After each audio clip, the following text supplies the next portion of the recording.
Today we're ranking the best motorways in the UK from best to worst. Being a courier delivery driver, I've been on every single motorway in the UK. I can tell you what the best one is, what the worst one is, what you should avoid. So we're going to be ranking it here on this tier list today, from S at the top being the best and D at the bottom being the absolute worst. So let's jump straight into it. First one we've got here is the M60. This is the motorway that runs all the way around Manchester. The motorway's okay, but during peak times, there's always traffic. Definitely not the worst in the world, but it is like the M25 of the north. So because of that, we are going to be putting the M60 motorway in C tier.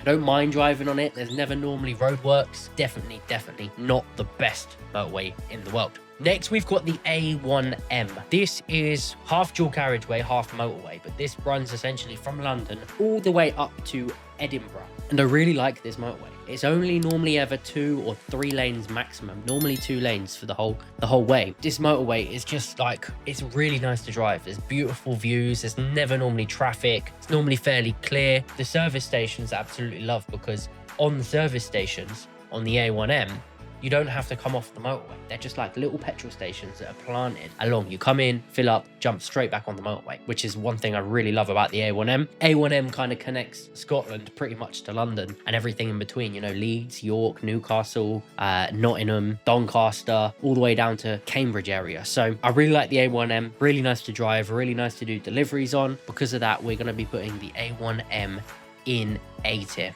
Really good motorway. Never really have issues on it. Next, we've got the M11. M11 is quite a small motorway. Again, it runs from London up to Cambridge kind of area, and then it either joins onto the A1 or, you know, you can go in a different direction. But on the M11, you've got Stansted Airport, which is okay, but again, can get quite congested, especially around, you know, that 5 o'clock rush hour. I actually had an accident on the M11 and wrote off a car. So yeah, not the best. We're going to put the M11. It's definitely not the worst motorway in the world, but it's not the best. There's never normally really roadworks. I've had bad experience on there. So because of that, we're going to put the M11 in B tier.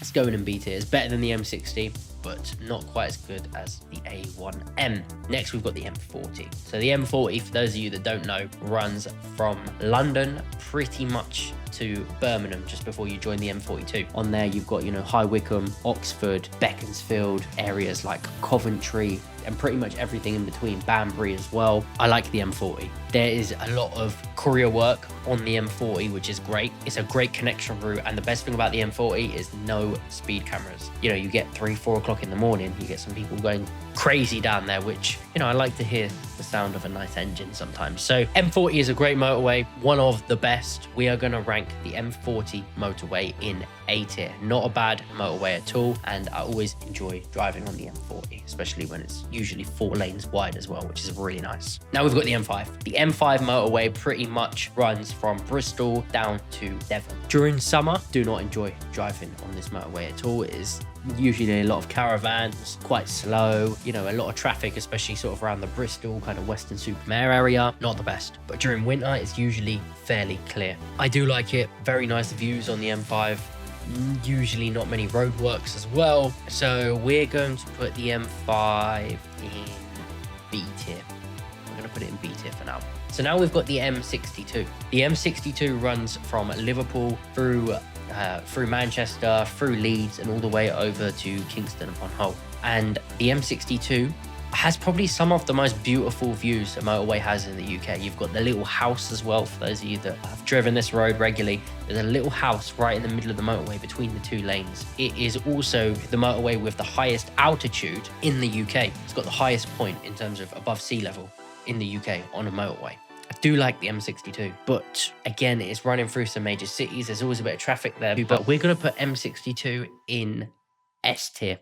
So far, it's one of my favorite motorways to drive on. I like the M62. M62 is going in S tier. There's always work available for couriers as well along that M62 strip. Oh, the M25, the motorway that leads nowhere, the motorway that is basically a car park, the motorway every single person in the south of England hates. On the M25, you've got the Dartford crossing, which is always congested. You've got Gatwick Airport, Heathrow Airport, Luton Airport, Stansted Airport, Southend-on-Sea Airport. You've always got roadworks at night when they decide to close the A3, the junction they've been working on for years and years that still hasn't been done. You've got pretty much every connection motorway, from the M23 to the M3 to the M4 to the M40 to the M1 to the A1M. Yeah, the M25 is kind of chaotic. It basically runs all the way around Greater London. There's always traffic, and usually to get from one side to the other, it's like 2-3 hours. It's the road from hell. I hate driving on the M25, and I think you guys know where the M25 is going in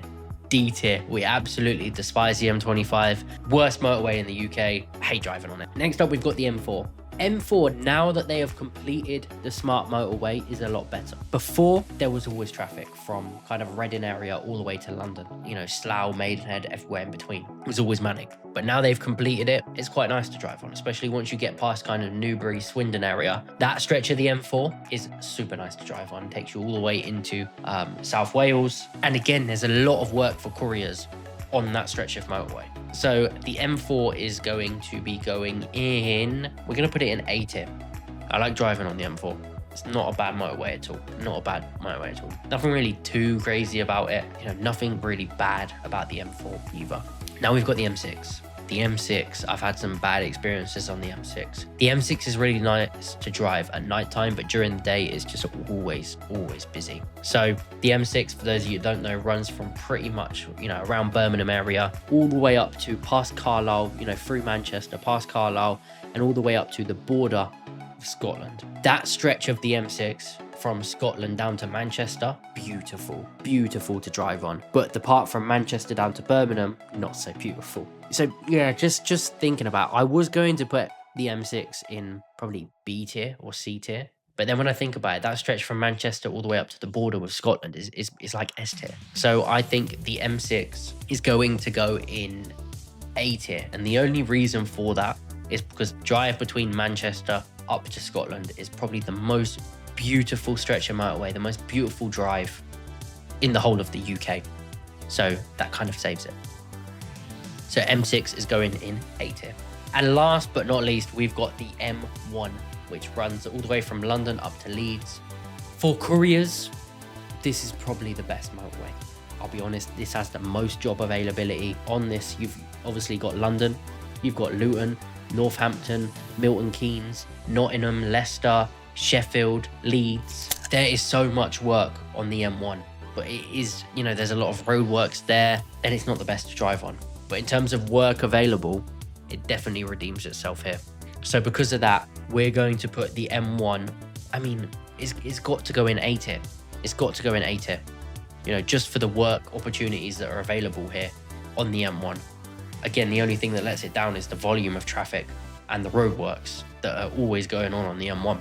To finish off our list here, no, we're not going to finish off the list here. I'm going to change it. We need to tweak this list. We've got too many in A tier.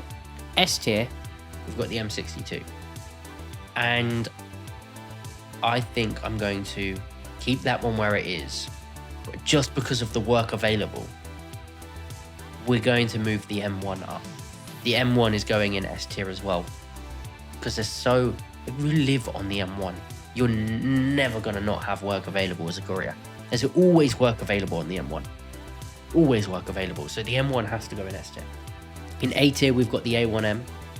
We've got the M40, the M4 and the M6. Again, the M6 has a lot of work available. I mean, all of these places do really. They're right on motorways, but the M6 is, you know, one of the main connections from the north to the Midlands. So I think we're going to move the M6 up. The M6 is going up to S tier as well. So the best three motorways that we've got here in the UK is the M62, the M1, and the M6. In A tier, we've then got the A1M, the M40 and the M4. And then in B tier, we've got the M11 and the M5. In C tier, we've got the M60, the Nightmare Road for anyone that lives in Manchester. And then in D tier, we've got the M25, the road that absolutely everyone hates. But there is a lot of courier work there available, but it's just an awful road to drive on. Absolutely awful. And that is my selection of the worst and best motorways in the UK to drive on. both for how easy they are to drive, you know, the roadworks, how beautiful they are, and also the amount of courier work available. So guys, that's that one there. We're gonna wrap that one up. Let me know in the comments below what you guys think, if you agree with my list or if you would rank them in a different order. And yeah, thank you guys for watching. I'll see you in the next video. Goodbye.